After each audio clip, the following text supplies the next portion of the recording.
Hey, how's it going, everybody? Thanks for joining me today. Welcome back to another radio-controlled journey. Now, today we have something special from one of my sponsors, I guess you can say.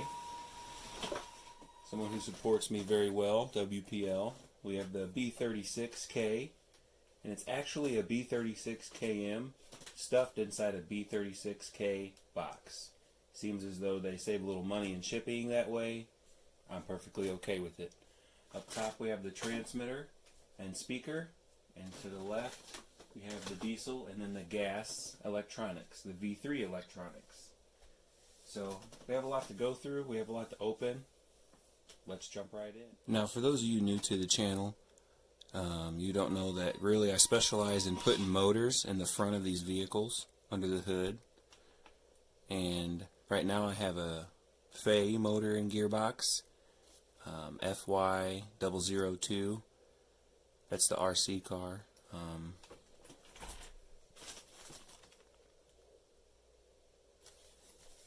That's what the part number looks like. That might vary because they put it in several different vehicles. Got the circuit board in the back, smooth belly.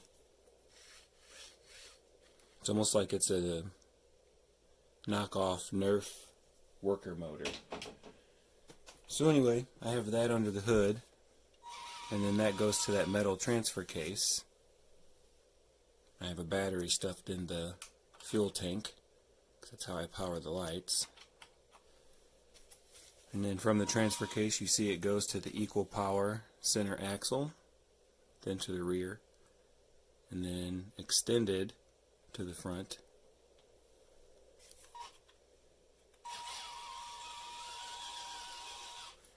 And as you've seen, the setup is extremely torquey.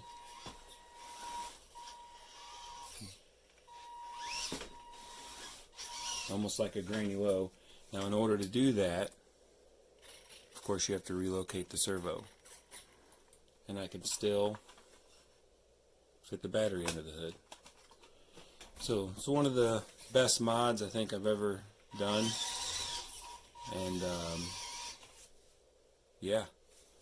B-36. Now, to get a quick look at the circuit board, now this is the diesel,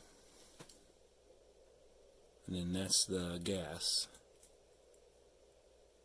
As you can see, they're basically identical, very little difference, if any at all.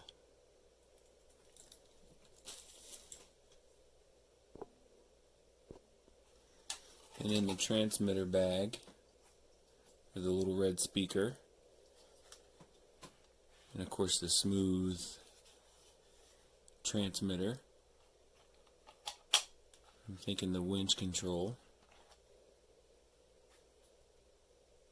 So not bad. Definitely can't wait to throw this in something and get the feel for the new V3 system. Alright, now when I do a build video, I am going to go through the steps that the instructions tell you to go through.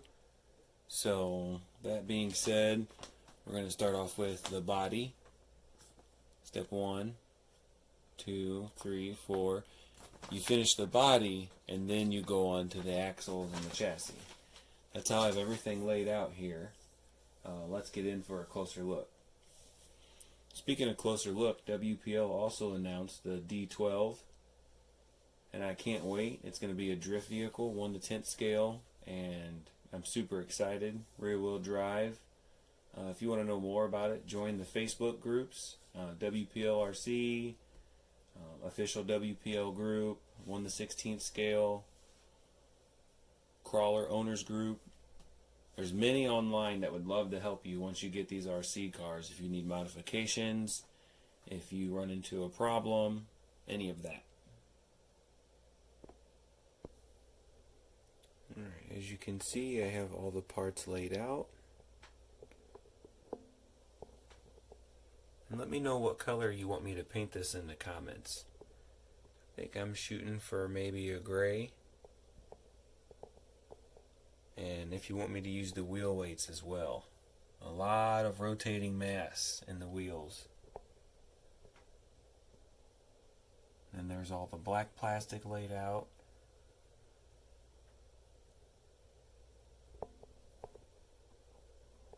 So, alright, so the next step would be 5 through 8. We're assembling the axles. And I did notice the instructions are instructions on a regular kit, not a KM. It's not saying anything about any of the grub screws or assembling the gears. They're already assembled. So you do have to take in mind that when you assemble this, don't tighten your grub screw down. Make sure it rolls and everything's fine, and then pop your top back off and then put your grub screw in. You have to make sure your gear mesh is fine first, because it could be too far over to the left or the right and your gear mesh won't be perfect, and the next thing you know, you're stripping metal gears or brass gears. Because I did notice that it came with the brass gears like a normal metal kit version does from WPL. And then it also came with the RTR supplies. So an assembled axle with metal gears. But these are not brass. These are pressed, I don't know, iron. Just another, not softer metal.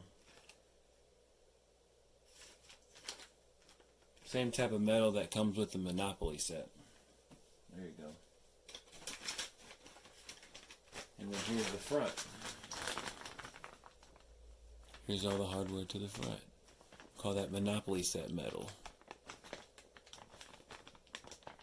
So, they give you the stuff, and this might not be with every box, but with this box they gave me the stuff for a KM, and they gave me the stuff for just the kit. A lot of extra parts here. So first you're assembling the front axle, then onto the rear, and then the teeter-totter leaf spring setup, and then onto the other rear axle, and then you mount all the system together with the rear dual teeter-totter axle setup. And as you can see, there's the plastics for the rear axle. And there's the all metal.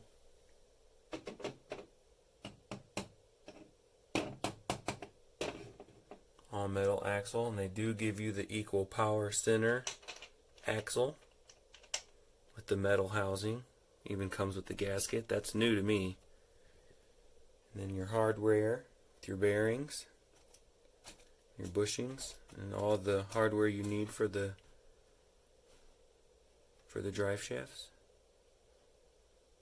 So as you can see, this is pretty much all metal. Now the stuff for your equal power center is plastic, but that's okay. And then pretty much after that you just have the chassis getting mounted up to all the bracing, and this does come with the 2-speed, as you can see. So there's the 2-speed, and then here's the 180 motor with the white gear housing, which is, that's known to come with the B-36 and have lower gear ratio and torque. All the stuff required to spin those 6 wheels.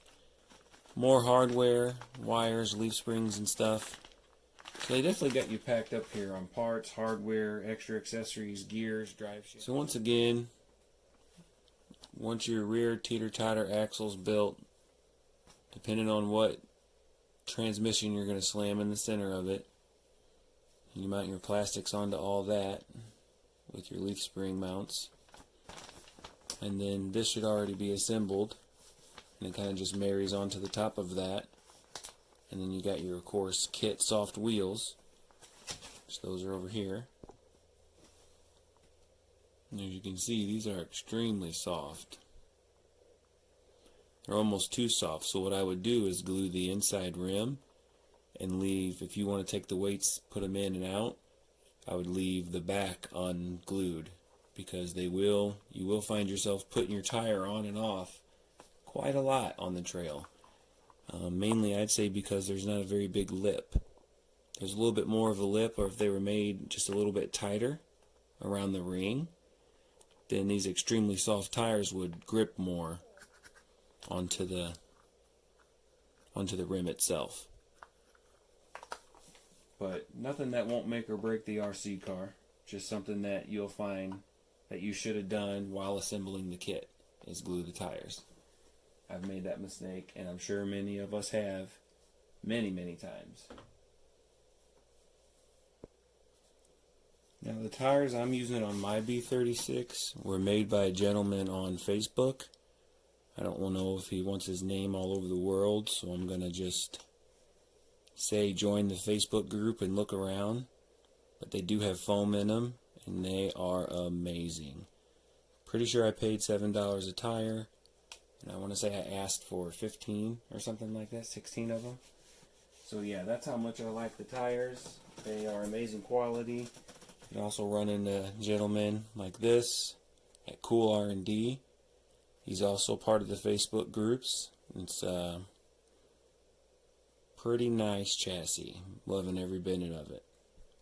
Loving every minute of it. I want to say it's some type of woven graphite or carbon fiber.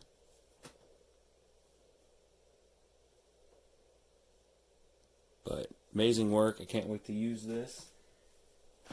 He also has them in B-series style. Now this is two chassis put together, so you can see. You'll of course use two of them for one vehicle, and there's four here. So just amazing. So we're going to end this video because it's getting kind of long, but I probably will do a build video, but an extremely quick one, not a very tedious one. I was looking back at my videos, and this is the only WPL I do not have a build video over.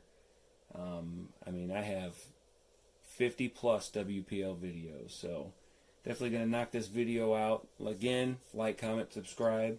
Let me know what you think about color choice. Should I do camo, snow camo, gray, maybe a rustic, old, vintage beater 6x6 that we pulled out of the woods? So, thank you very much for watching. Definitely more to come.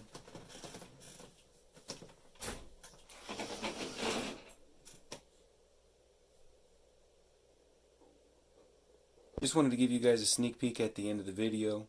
This is a fully custom design. It's a Maz 537 chassis. Hours, days, probably coming up on 2 years of building and then destroying and redesigning. Just finished the trailer, and you should see this in a video soon, working on the body and the electronics. So stick with me, it will get done. It's a lot of complex design and engineering that needs to be done to make things work without breaking in the middle of the video. So thank you very much for watching. OG subscribers, thank you, stick with me. And if you like what you see, hit that subscribe button, and more to come.